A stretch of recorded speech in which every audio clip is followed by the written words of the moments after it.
Vamos finalizar hoje aqui a nossa série Maravilhosa Graça e a série da Igreja Resgatados pela Graça. E, como sempre, começando aí com o nosso verso áureo. Porque pela graça sois salvos, e isso não vem de vós, é dom de Deus. Vocês acreditam nisso? Então tá bom. Então tá tudo certo. Perguntaram a uma criança: vai dar certo hoje? Opa, deu. Perguntaram a uma criança por que Jesus morreu. E criança tem as respostas mais fantásticas, né? Jesus dizia que Deus muitas vezes escondia certas coisas dos adultos, mas revelava para as crianças. Quando perguntaram a ela por que Jesus morreu, ela deu uma resposta simples e fantástica e que resolve toda essa questão que se fala por aí, de que Jesus veio em semelhança de natureza humana, e a gente vai falar sobre isso aqui agora. Perguntaram para ela e ela respondeu: Jesus morreu porque todo aquele que nasce morre. Pegaram a profundidade da resposta da criança? Jesus morreu porque todo aquele que nasce, ele falou, todo mundo que nasce morre. A principal característica da natureza humana é que ela é mortal. E quando a Bíblia diz que Jesus veio em semelhança de carne humana, é porque Jesus veio para morrer. E todo aquele que nasce morre. Foi uma das respostas mais fantásticas que eu já ouvi.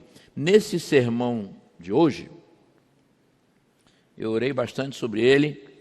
Eu quero tratar de um assunto que, de certa forma, é polêmico. Ele tem causado bastante desconforto no cristianismo, de um modo geral, e também no nosso meio, entre o povo do Advento. É uma discussão que, na maioria das vezes, não edifica a igreja. Não tem edificado a igreja, ao contrário, tem gerado dissidências, tem gerado conflitos, tem gerado divisões, tem gerado debates ásperos, né? Tem gerado ministérios independentes, tem gerado pregadores alternativos, tem gerado comunidades alternativas e tem deixado a igreja confusa doutrinariamente. Pelo título da palestra, vocês já sabem do que eu vou falar. Já que Deus não mudou, os seus requerimentos de obediência são os mesmos. Essa obediência tem que ser a mesma que ele obtinha de Adão no Éden, antes da queda, ou seja, obediência perfeita, na ação, na mente, sem o menor traço de pensamento pecaminoso. Não nos iludamos. Mas, por outro lado, o homem caído, com natureza pecadora, não consegue mais apresentar naturalmente esse nível de justiça plena, voluntária, perfeita que a lei de Deus exige, porque agora o homem é imperfeito. E agora então, como resolver essa tensão? Como preencher esse vácuo? Como promover essa reconciliação de modo que Deus possa aceitar? Como fazer isso? Eu vou colocar aqui no telão. Eu espero que isso eu não tenha deixado de... Ah, olha aqui, todos os textos de perfeição estavam aqui, viu? Estavam todos eles aqui. Está aí. Alguns textos falando sobre perfeição, não é? Então, eu vou colocar agora na tela para vocês aqui alguns textos, pequenos textos da nossa chamada literatura denominacional, sobre a qual eu falei ontem, né? Nós consideramos esses textos inspirados, tá? Mas num primeiro momento, vocês vão ver que eles parecem contraditórios. E por que eu vou mostrar esses textos? Porque é em torno desse tipo de textos que os adeptos e os contrários a essa coisa chamada perfeccionismo debatem e divergem. Esses textos, então, são muito mais usados até por eles do que a Bíblia. Prestem atenção nesses textos. Eu vou botar 4 de um tipo e 4 do outro tipo, e vocês vão ver que eles parecem que são conflitantes entre si. Olhem esse primeiro aqui.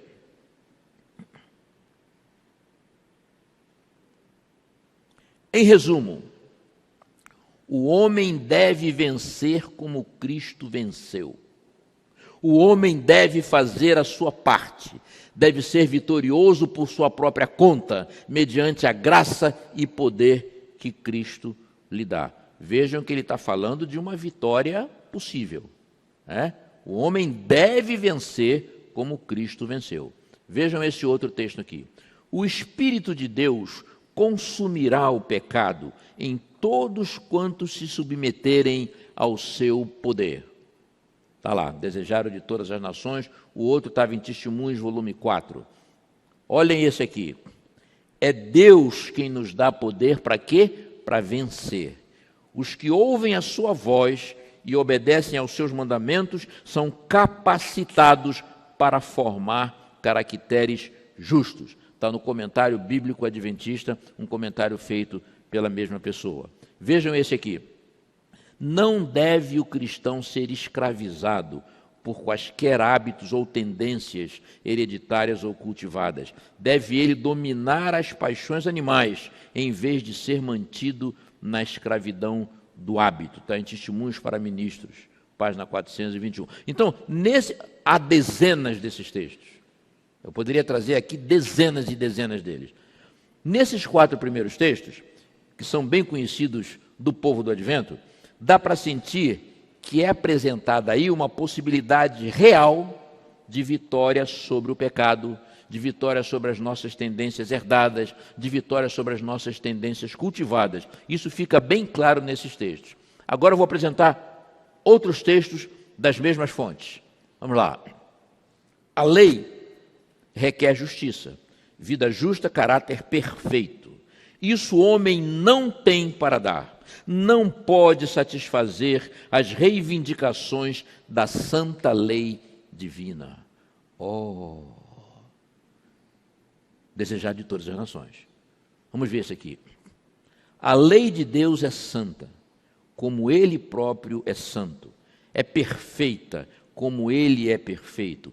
É impossível ao homem de si mesmo guardar essa lei, pois a natureza do homem é depravada, é deformada, inteiramente diversa do caráter de Deus. Maior Discurso de Cristo, página 54. Vejam esse aqui. Não podemos dizer sou sem pecado, até que seja transformado esse nosso corpo abatido para ser igual ao corpo da sua glória. Ou seja, até que haja o momento da glorificação, quando Jesus voltar, não podemos dizer que estamos sem pecado. Vejam esse outro aqui. Visto que somos pecaminosos, profanos, não podemos obedecer perfeitamente a uma lei que é santa. Não possuímos justiça em nós mesmos com a qual possamos satisfazer as exigências da lei de Deus. Caminho a Cristo, página 62.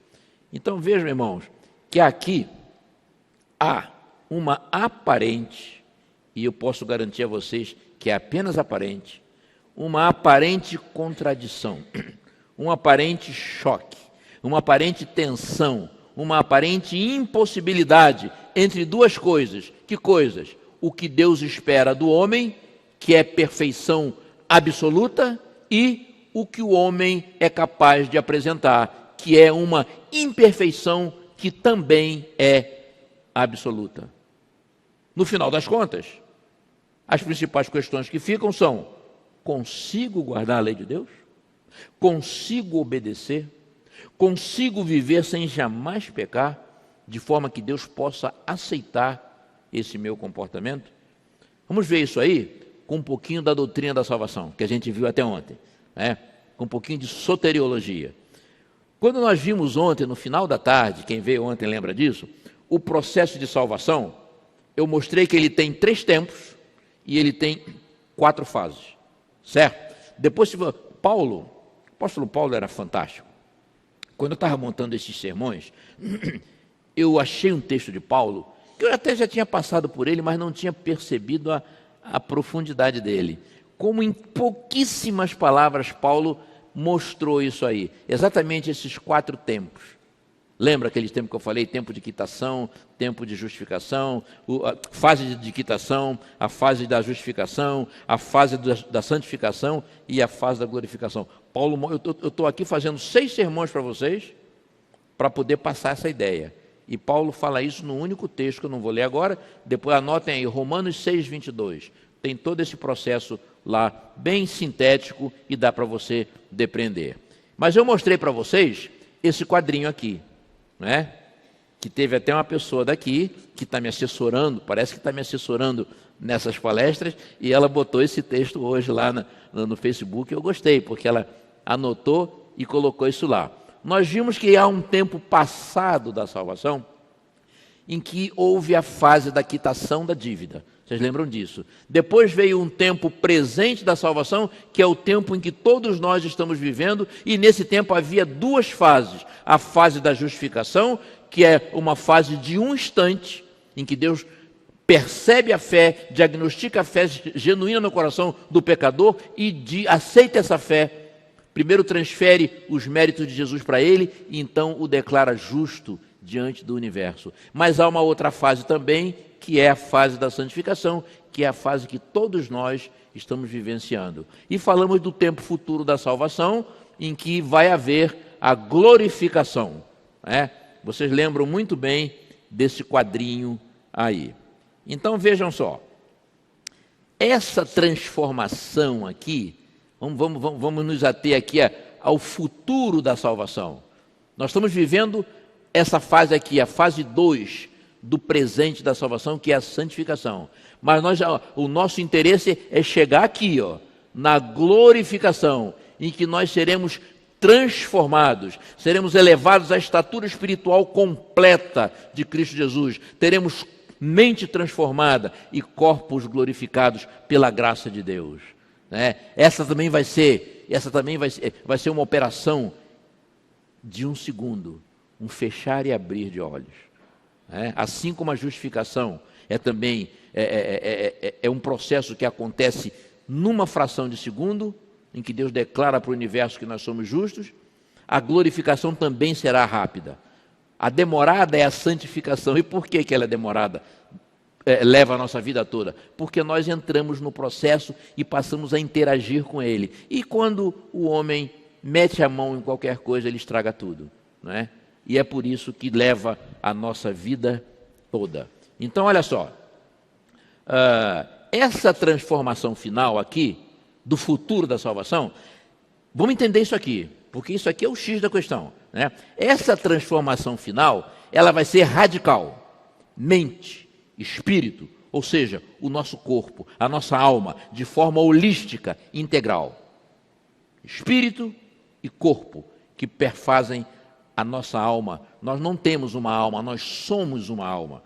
E nós seremos, então, transformados de forma radical. Isso, de fato, só vai acontecer na volta de Jesus. Perfeccionistas e antiperfeccionistas concordam nisso. Essa transformação, ela só vai... Desculpem, ela só vai... Já tem uma irmã ali que ela já gritou ontem, olha a água, olha a água. Então deixa eu tomar a minha aguinha aqui e agradeço por ela.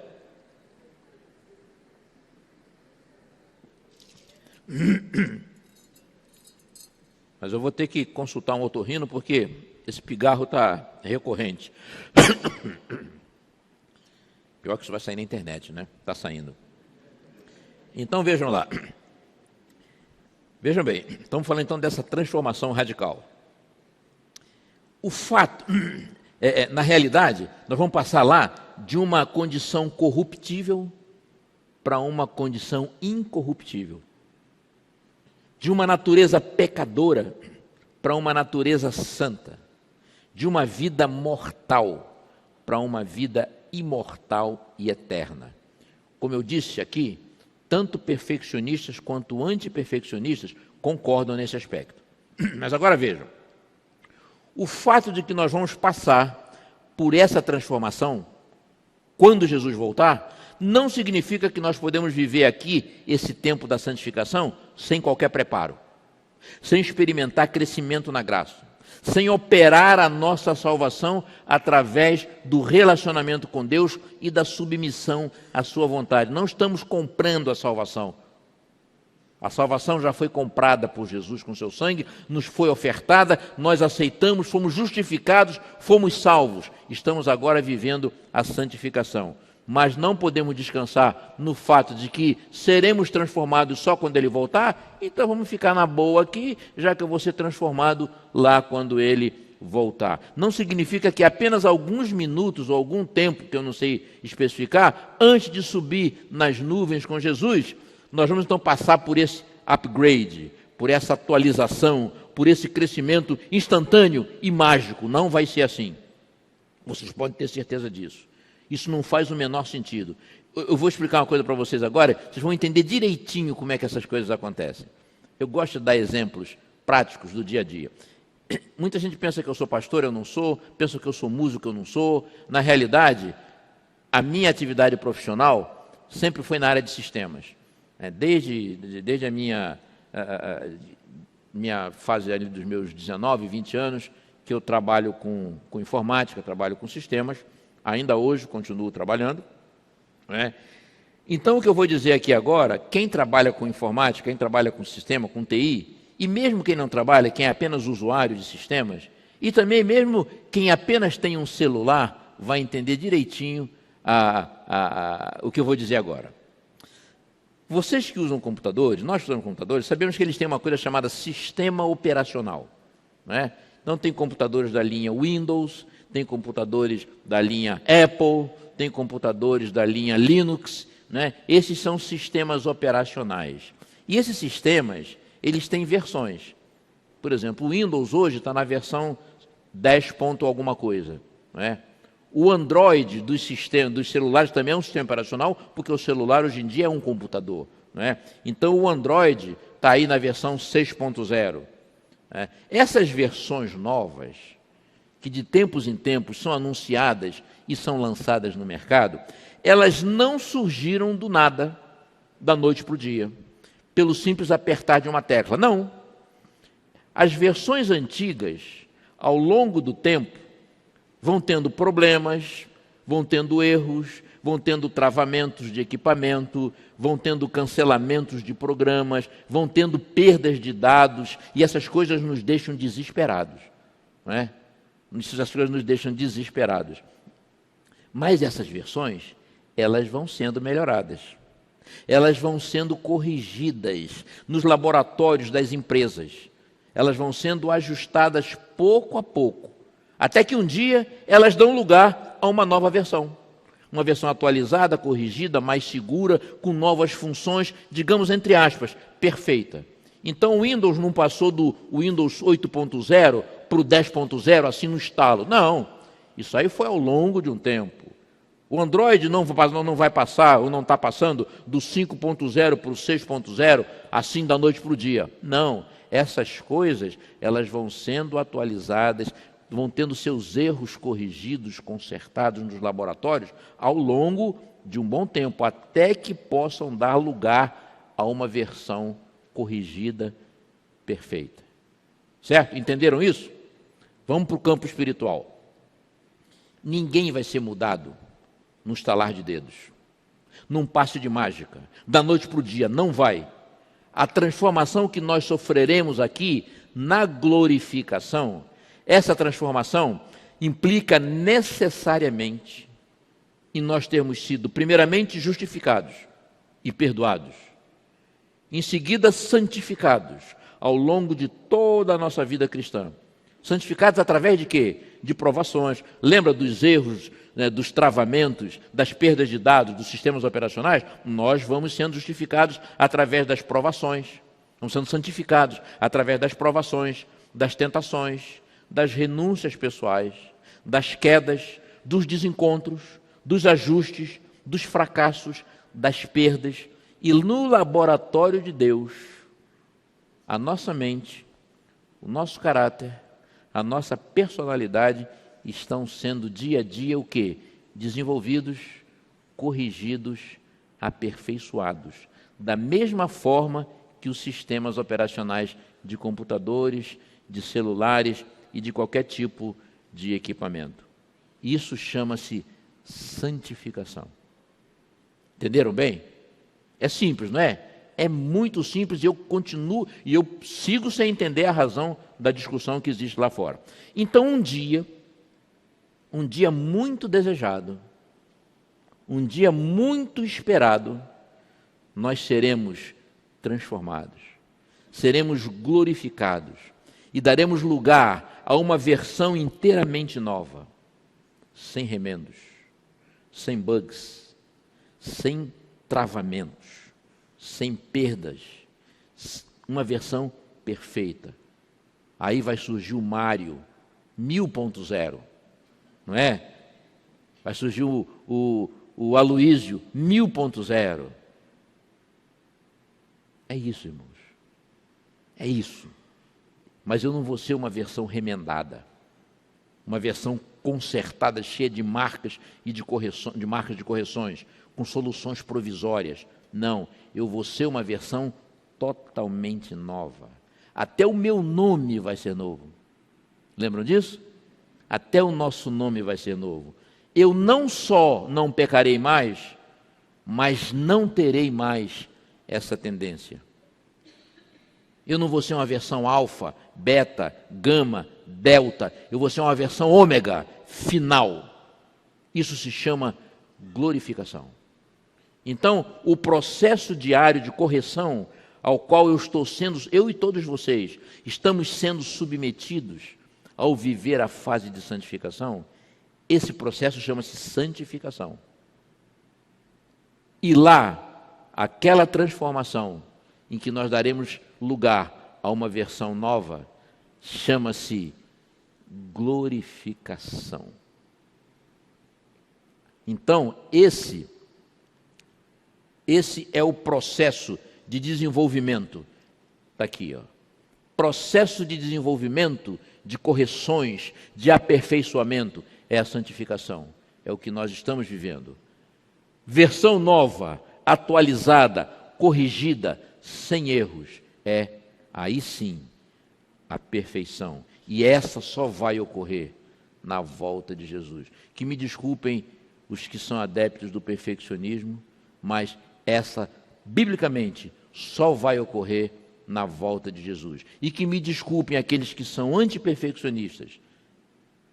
Nós não chegaremos lá se não vivermos a santificação dia a dia, crescendo na graça e sendo aperfeiçoados em Cristo Jesus. Então entendam que uma vez salvos pela graça, uma vez justificados pela fé, não podemos viver a nossa vida, nossa religião pessoal, de forma descuidada, esperando displicentemente pela transformação na volta de Jesus. Vamos ter em mente a parábola das 10 virgens. Vocês lembram? Elas eram perfeitas? As 10 virgens eram perfeitas? É claro que não. Nenhuma delas era perfeita. Tanto que adormeceram. Tanto que falharam. Adormeceram. A diferença é que 5 delas tinham azeite, tinham o Espírito Santo, tinham conteúdo, mas tinham ainda a natureza humana, não é? Embora nós cochilemos na nossa vida espiritual, nós estamos a caminho do lar. Mas sem lâmpada pronta, não vai haver cortejo e não vai haver festa nupcial para nós. Vou colocar 2 frases simples para a gente completar esse tipo de reflexão. Santificação não é perfeição. Ponto final. Santificação não é perfeccionismo. Santificação, eu mostrei ontem, é onde se casam a obra de Deus, que é oferecer graça e justificação, com a obra do homem, que é manifestar fé e submissão. E vitória sobre o pecado não é impecabilidade. Impecabilidade é impossibilidade de pecar. Isso nenhum de nós tem e terá jamais. Nem os seres que nunca pecaram, eles não possuem impecabilidade. Impecabilidade, ou seja, impossibilidade de pecar, apenas a divindade tem. Se Deus tirasse, imaginem vocês numa situação na nova terra, no milênio e depois na nova terra. Se Deus tirar a possibilidade de nós virmos a pecar novamente, Ele vai ter que tirar o nosso livre-arbítrio. Vai ter que tirar o nosso poder de escolha. Vai ter que tirar a nossa liberdade. Mas Ele não vai tirar, Ele não tirou isso nem com o pecado, Ele vai manter. Aí você diz, mas Mário, a Bíblia diz que o mal não vai se levantar segunda vez. Mas sabem por que não vai se levantar a segunda vez? Não é que Deus vai impedir e vai tirar essa possibilidade. Não, não vai se levantar a segunda vez, porque nós temos agora toda uma história pregressa. Nós temos agora toda uma experiência vivida com o pecado. Nós temos agora as marcas nas mãos de Cristo Jesus. Nós sabemos o que o pecado causou na nossa história, na nossa natureza. E não vamos querer passar por isso segunda vez. Então eu diria que possibilidade de pecar vai existir sempre. Porque para pecar é só se afastar de Deus. Pecado não é um ato. Pecado, ele se torna um ato quando você se afasta de Deus. Lembra que eu falei? Quando o sujeito se afasta de Deus, a primeira coisa que ele faz é quebrar a lei de Deus. E quebra o primeiro mandamento. Tanto da lei do céu, quanto da lei da terra. Então, deixa eu dizer para vocês. Olhem só esse texto aqui. Ó. Só os que estão longe de Cristo pretendem possuir impecabilidade.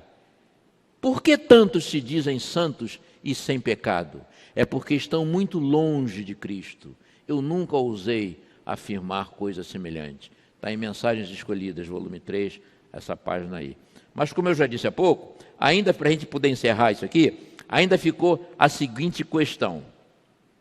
A obediência do homem continua sendo requerida. Lembra que eu falei que a lei de Deus continua lá em cima, embora o homem esteja lá embaixo? Deus não rebaixou os seus requerimentos de obediência, então a obediência do homem continua sendo requerida e esperada de Deus nos mesmos níveis em que ele tinha essa obediência a partir de Adão, já que Deus não reduziu os seus requisitos de obediência. E essa obediência tem que ser absoluta. Tem que ser absoluta, perfeita, na ação, na mente, sem o menor traço de pensamento pecaminoso. Mas Mário, você falou que de outro lado, o homem caído, e você não só falou, você mostrou nos textos aí, que o homem caído com natureza pecadora não consegue mais apresentar o nível de justiça plena, voluntária, natural, perfeita que a lei exige, porque agora o homem é imperfeito.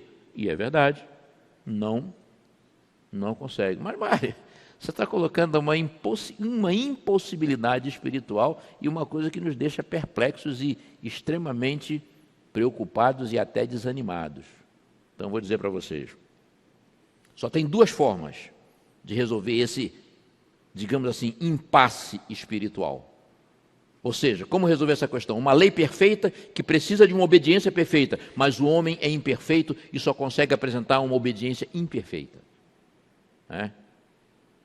Existem duas maneiras de resolver isso. Uma maneira não legítima, que não atende ao ideal de Deus, e uma maneira legítima, que, por certo, agrada ao Senhor. Vou mostrar para vocês. Tchan, tchan, tchan, tchan. As duas maneiras de resolver essa diferença entre perfeição exigida e imperfeição. A primeira maneira é a ilegítima, não legítima. Deus rebaixar sua lei. Deus rebaixar seus requerimentos de justiça. Como se Deus pudesse chegar para Jesus e dizer: filho, vamos exigir menos deles, porque eles não conseguem nos obedecer. Eles não conseguem se submeter à nossa vontade, que é prover a eles liberdade, é prover a eles amor incondicional. Eles não conseguem se ajustar a isso. Então vamos esperar menos dele. Essa seria a primeira maneira. A lei está lá em cima, o homem está aqui, a lei então viria para cá, pronto. Está no mesmo nível do homem. Resolveu a situação. Só que essa é uma maneira não legítima, e indesejável. E Deus jamais faria isso. A segunda maneira, que é a maneira legítima, e é o plano de Deus, é essa aqui. Deus provê alguma maneira de elevar a condição humana, de trazer o homem novamente para o nível da sua vontade, dos seus propósitos, das suas leis. Essa é a maneira legítima. Puxa, Mário, ufa, que bom que tem uma solução. Mas como é que isso é feito? Não é? Como é que Deus faz isso? Já que a solução 1 Deus não vai fazer, porque Ele não vai rebaixar a sua lei. Como é que Deus, que maneira é essa em que Deus eleva a condição nossa ao nível da sua lei? Eu vou mostrar para vocês agora alguns textos dos testemunhos da nossa literatura denominacional e da Bíblia, que vão nos ajudar a resolver esse impasse e entender a maneira como Deus faz isso. Qual é essa solução? Para mim, isso aí é mais do que suficiente para resolver toda essa discussão aí entre perfeccionistas e antiperfeccionistas. Eu não dou a mínima bola para essa discussão. Não perco o menor tempo com ela. Estou trazendo esse assunto aqui porque é importante e eu quero que os irmãos também não percam o tempo de vocês com essa discussão. Eu digo sempre, ao invés de você estar procurando, estar discutindo se é possível ser perfeito ou não, busque a santificação. Ao invés de você ficar discutindo se pode viver sem pecado ou não, lute para que o pecado não seja mais a coisa dominante da sua vida, não reine mais na sua vida. Romanos 6. Tome uma dose, uma superdose, né, de Romanos capítulo 6. Então vamos lá, vou mostrar para vocês agora alguns textos que vão nos mostrar como é que Deus eleva a condição do homem e traz o homem novamente para o nível da sua lei, de forma que ele possa então aceitar a obediência do homem. Olha lá. Por sua obediência perfeita, está falando aqui a respeito de Jesus. Por sua obediência perfeita, Jesus satisfez ele aos reclamos da lei. E minha única esperança está em olhar para ele como meu substituto, como meu penhor, que obedeceu perfeitamente à lei por mim. A obediência que Deus aceita é a obediência de Cristo Jesus. É a obediência perfeita de Cristo Jesus, que obedeceu à lei por mim, que dá valor à minha pobre obediência. Lembra que eu falei aqui, botei umas frases interessantes? Eu sou justificado pela fé, sou salvo pela graça, sou justificado pela fé, mas serei julgado pelas obras e serei condenado. Porque pelas minhas obras não há a menor chance de que eu possa ser aprovado. Então é a obediência de Jesus Cristo que é aceita por Deus. Ele obedeceu perfeitamente à lei por mim. Nós estamos subindo, hein? A lei está lá. O que eu vou mostrar para vocês aqui, vou mostrar que a gente está indo para o nível da lei. Olha só. Cristo veio ao mundo para nos mostrar o que Deus pode fazer e o que podemos fazer em cooperação com Deus. Então Jesus veio fazer tudo aquilo que eu não posso fazer. E é isso. Jesus veio fazer tudo que eu, como ser humano, portador de natureza imperfeita, caída, mortal, não poderia fazer. Mas aqui está sendo dito que em cooperação com Ele, eu posso fazer coisas grandiosas. Tá? Vamos ver mais um. Os esforços do homem são nada mais que nulidade, não valem nada. A cooperação com Cristo, entretanto, significa vitória. Então essa é a vitória que nós podemos ter. Sim, essa é a vitória que podemos ter. Cooperação com Cristo. Vamos ver. A lei requer justiça. Isso aí nós já sabemos. E essa o pecador deve à lei. Também já sabemos. Mas ele é incapaz de apresentá-la. Também já sabemos. Não é? É o dilema que a gente está tentando mostrar como Deus resolve. A única maneira em que ele, pecador, pode alcançar a justiça é pela fé. Pela fé, ele, pecador, pode apresentar a Deus não os méritos dele, mas os méritos de Cristo. E o Senhor lança a obediência de seu Filho a crédito do pecador. Lembra que eu falei que quando o homem é justificado, Deus acredita na vida dele tudo de bom que Jesus tem? A obediência perfeita que ele apresentou, os méritos perfeitos, a justiça perfeita e a morte eterna que ele sofreu, Deus pega esse pacote de bênçãos e acredita na vida do pecador É isso que está sendo dito aqui, né? Pela fé ele pode apresentar a Deus os méritos de Cristo e o Senhor lança a obediência de seu Filho a crédito do pecador. A justiça de Cristo, então, é aceita em lugar do fracasso do homem. E Deus recebe, perdoa, justifica a pessoa arrependida e crente e trata essa pessoa como se ela fosse justa e ama essa pessoa da mesma forma que ele ama seu Filho. Cristo é um perfeito, olha que coisa linda essa, hein? Cristo é um perfeito e santo exemplo, dado para que o imitemos. Jamais poderemos igualar o modelo. E esse jamais é jamais mesmo, nem nessa vida e nem na vida vindoura. Nem hoje e nem na eternidade. Jamais seremos iguais a Cristo. Podemos no máximo ser semelhantes a Ele. Se o nosso padrão de perfeição é a divindade, é Deus, nós nunca seremos perfeitos. Então é isso que está sendo dito aqui, ó. Cristo é um perfeito e santo exemplo dado para que o imitemos. Jamais poderemos igualar o modelo, mas não seremos aprovados por Deus se não o copiarmos e não o imitarmos. E segundo a nossa capacidade que Deus tem dado, nos assemelharmos a Ele. Isso aí também é muito bom. Quando procuramos alcançar o céu pelos méritos de Cristo, a alma faz progresso. Olhando para Jesus, podemos prosseguir de força em força, de vitória em vitória, pois por meio de Cristo, a graça de Deus operou a nossa salvação completa. Agora olha isso aqui é muito interessante. Devemos esforçar-nos para ser perfeitos em nossa esfera, como Ele foi perfeito na dele. Então isso aí resolveu tudo. Agora veja, eu só apresentei aqui textos da nossa literatura. Por quê? Porque esse debate que acontece aí entre perfeccionistas e antiperfeccionistas, ele se dá, na maioria das vezes do tempo, em torno da nossa literatura denominacional. Muito mais do que em torno da Bíblia. E não deveria ser assim, é uma pena que seja assim. Não é? Mas a Bíblia tem coisas lindas também nessa linha. Eu vou mostrar agora para vocês. Ela é clara o suficiente para nos dar essas mesmas respostas de forma simples e clara. E a primeira que eu vou mostrar é um verso que toda criança sabe dizer de cor.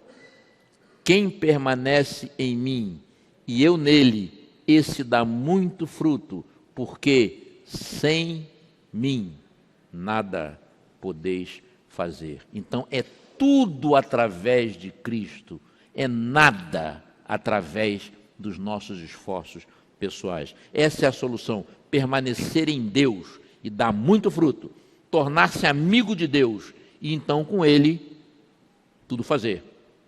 E agora vejam essa reflexão maravilhosa de Paulo. Paulo escreveu 13 epístolas.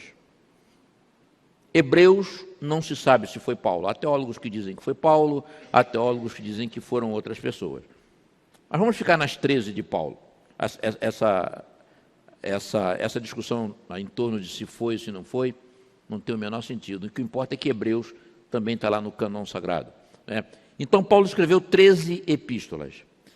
Houve epístolas que ele escreveu já no fim da vida preso, são as chamadas epístolas prisionais, né? Escreveu da prisão.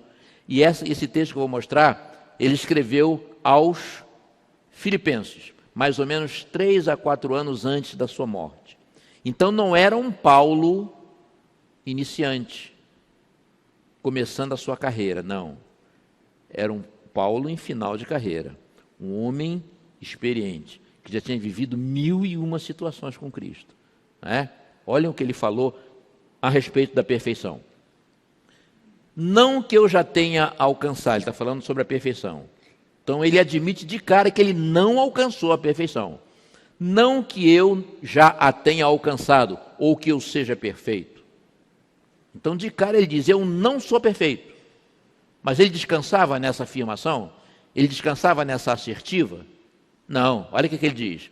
Mas vou prosseguindo, para ver se poderei alcançar aquilo para o que fui também alcançado por Cristo Jesus. Irmãos, quanto a mim, não julgo que o haja alcançado, mas uma coisa eu faço, é que esquecendo-me das coisas que atrás ficam e avançando para as que estão adiante, prossigo para o alvo, pelo prêmio da vocação celestial de Deus em Cristo Jesus. Agora olha, pelo que todos quantos somos perfeitos, perfeitos na nossa esfera, todos quantos somos perfeitos, tenhamos este sentimento, e naquela medida de perfeição a que já chegamos, nela prossigamos. Olhem que coisa linda e definitiva. Então ele admite ali que há uma medida de perfeição a qual nós podemos chegar. Não está claro isso? Para que discutir perfeccionismo? Isto é uma bobagem, uma perda de tempo. Olha o que ele está falando aqui, coisa mais clara. Ele admite ali que há uma perfeição a qual nós podemos chegar na nossa esfera. E o que ele diz? Nesse ponto em que nós já chegamos, prossigamos. Prossigamos. Esqueçam essa coisa de que, eu tenho que viver sem pecar. Nós já vimos que isso não é verdade. Filhinhos, seria bom se não pecássemos, mas se pecardes, temos um advogado diante de Deus, Jesus Cristo, o justo. Já foi dito para nós. Agora eu pergunto para vocês, tudo isso que eu mostrei agora, nesse final, lembra que eu falei que a solução legítima, a ilegítima era rebaixar a lei de Deus ao nível do homem. A legítima era elevar o homem ao nível da lei de Deus, ao nível de obediência perfeita, absoluta, que Deus continua exigindo. Isso tudo nos leva a esse nível? Nos leva? É claro que sim. Porque essa obediência que é perfeita e absoluta é a obediência de Cristo Jesus, que nos foi atribuída pelo processo de justificação e que foi sendo aperfeiçoada na nossa vida pelo processo de santificação. Então, irmãos, não se percam, nem se estressem em debates a respeito de perfeccionismo e de vida sem pecado. Ao invés de ficar debatendo e polemizando sobre se é possível ser perfeito, busque a santificação. Ao invés de gastar tempo e energia apresentando textos e mais textos sobre se é possível viver sem pecar, busque a vitória em Cristo Jesus, não permitindo, como diz em Romanos 6, que o pecado reine na sua vida. Você está sob nova direção. Fechando o assunto, é importante frisar que a Bíblia não apoia nenhuma dessas duas posições, nem o pensamento de que podemos viver num estado de impecabilidade e nem o pensamento de que podemos continuar a viver a vida cristã de um modo displicente, sem compromisso com Deus, sem crescimento na graça e sem obedecer às suas leis. Olhem que verso confortador. Amados, agora, hoje, nós somos filhos de Deus e ainda não se manifestou o que haveremos de ser. Sabemos que quando Ele se manifestar, aí sim seremos semelhantes a Ele. E olhem esse lindo de Paulo. Quando, porém, vier o que é perfeito, aí sim, tudo que é imperfeito desaparecerá. E na Bíblia, versão Almeida Revista Atualizada, ainda diz de forma mais interessante, quando vier o que é perfeito, o que é em parte será aniquilado. Isso significa que, em parte, numa parte muito ínfima, nós conseguimos, na nossa esfera, atingir algum nível de perfeição que não atende aos requisitos da lei de Deus, mas que em cooperação com Cristo, só através dele e pela obediência perfeita dele, que obedeceu à lei por mim, como nós já vimos, Deus então pode aceitar. Davi entendia muito disso. Davi, um dos maiores usuários da graça de Deus. Olha o que ele disse a respeito de perfeição. Olha o que Davi disse a respeito de perfeição. Tenho visto que toda perfeição tem seu limite, mas o teu mandamento é ilimitado. Tudo que vem do homem tem seu limite, inclusive essa perfeição que nós queremos atingir. Tem seu limite. Só as coisas de Deus é que são ilimitadas. Nossa justiça, irmãos, para Deus é trapo de imundícia. Mais um texto da nossa literatura. Todo verdadeiro cristão será forte, não na força e mérito de suas boas obras, mas na justiça de Cristo que pela fé lhe é atribuída. A perfeição de Cristo Jesus é absoluta e torna-se nossa, ou seja, nos é atribuída pela fé. É apenas através dela que nós somos elevados novamente ao mesmo nível da lei de Deus, e assim a nossa obediência, que é e continuará sendo rota, imperfeita, é aceita por Deus. Acima de tudo, sede vós, pois, perfeitos, como é perfeito o vosso Pai que está nos céus. E eu expliquei isso aqui direitinho a vocês em Mateus e expliquei isso direitinho a vocês em Lucas. Ali está em Mateus, mas não é esse segundo aqui, é em Lucas. Tá? Acima de tudo isto, porém, esteja o amor, que é o vínculo da perfeição. Ser perfeito de forma absoluta, na visão bíblica, é ser misericordioso, é amar o próximo, amar como Deus ama, amar com amor incondicional, algo que por nós mesmos não conseguiremos fazer. Então nós temos que voltar a Cristo Jesus. Temos que saber que sem Ele nada poderemos fazer. Irmãos, vou dizer uma coisa para vocês. Isso tudo que eu mostrei até agora, é o entendimento adventista a respeito da salvação, a respeito da graça, a respeito da fé, a respeito da obediência, a respeito do conhecimento. A nossa doutrina é graciosa. Não permitamos que o nosso discurso seja legalista. Não permitamos. Porque se nós crescermos na graça, entendendo como ela funciona, nós vamos sentir aquilo que eu venho falando desde o início, alegria e certeza da salvação. Se vocês quiserem continuar estudando, a nossa igreja tem uma grande literatura a respeito da salvação. Eu catei apenas alguns aqui, voltando aqui. George Knight, a mensagem de 1888 sobre aquela questão lá de Minneapolis. George Knight, Pecado e Salvação, é um livro recente, foi lançado ano passado. Hans de la Rondelli, um dos nossos grandes teólogos, O que é Salvação, um livrinho fininho, antigo, mas se vocês ainda conseguirem encontrar em alguma loja dos céus, é ótimo. Professor, o doutor Wilson Paroski, um dos nossos grandes teólogos da atualidade, lá no NASP, Só Jesus, porque em nenhum outro há salvação. 95 teses sobre justificação pela fé, Morris Venden, um grande pastor, um grande pregador nosso que morreu há uns 3, 4 anos. José Silvio Ferreira, é um pastor, amigo meu, que foi pastor da igreja de Botafogo, não sei quantos lembram do pastor José Silvio, quando foi para São Paulo, foi ministerial, escreveu um dos melhores livros que eu já li sobre a doutrina da salvação. É quase uma tese de mestrado, mas é uma publicação dele. Tá? Então, quem quiser, entre em contato com ele, chama-se Cristo Nossa Salvação. Pastor Benedito Muniz escreveu um livro também excelente, Nas Asas da Graça. Estudem.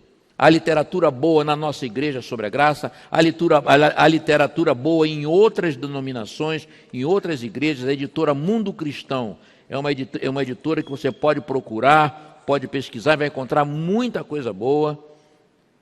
Estudem, mas sabendo o seguinte: mesmo que nós reuníssemos hoje todo o conhecimento teológico que há no mundo, conseguíssemos compilar isso aí, ainda assim estaríamos apenas arranhando a superfície do que vem a ser a graça de Deus, do que vem a ser o grande amor de Deus. Só na eternidade, com mente transformada, com corpos glorificados, é que nós vamos ter condições perfeitas de compreender, começar a compreender as coisas de Deus. Que Deus nos abençoe e faça de nós objetos da sua graça.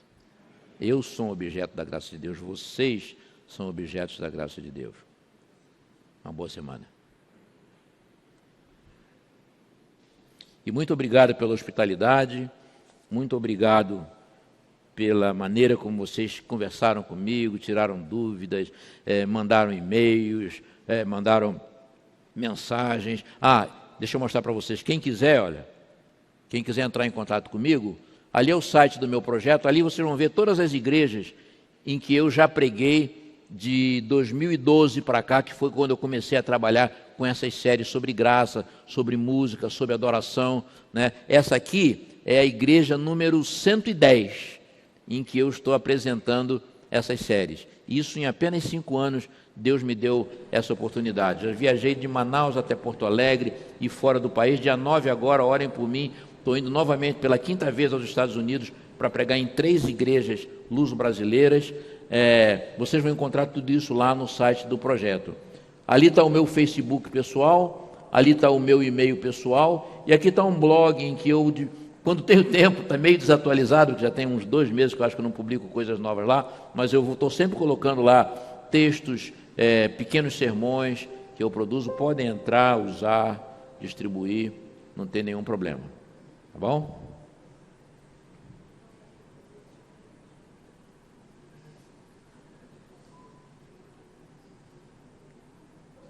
Nós queremos agradecer ao Mário Jorge por esta semana, pelos ensinamentos sobre a graça, a salvação em Cristo Jesus. Os presentes, nosso amigo Sérgio entregou, muito obrigado. A Igreja da Barra sente-se grata pela sua presença, que Deus abençoe sempre. Quero convidar a todos a ficarem em pé e comunicar que hoje nós não teremos o nosso lanche. Sempre quando é feriado, nós logo não temos quando eu lanche. venho, não tem lanche. Não tem lanche. Tá bom. Porque aqui nós vivemos pela graça. Deixa eu pedir uma coisa a vocês, então. Eu tenho 5 filhas. Eu sou penta. Eu tenho 5 filhas. E eu queria que vocês orassem pela minha família.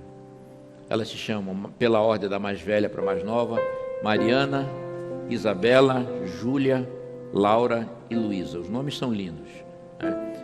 Orem pela minha família. Deus me deu esse presente. Não é fácil ser pai de adolescente, não é fácil ser pai.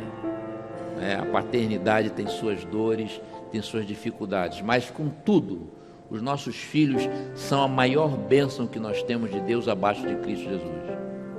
São a maior bênção que nós temos de Deus. Então, quando lembrarem do Mário Jorge, orem pelas filhas dele, bom? E pela minha netinha, eu tenho uma netinha. Oremos. Senhor, nós queremos te agradecer por esta noite, pela mensagem que ouvimos, e queremos te pedir em especial pelo Mário Jorge, sua esposa e por suas filhas. Que o Senhor esteja no lar deles, conduzindo tudo, como sempre tem conduzido a vida dos teus filhos neste mundo. Abençoe também a cada um dos teus filhos que aqui estão nesta noite, também seus familiares, e nos dê uma semana sob os teus cuidados, em nome de Jesus. Amém. Amém. Amém. Quem quiser esses PowerPoints, só trazer uma pendrive, falar com o rapaz da técnica lá, que ele vai copiar para vocês.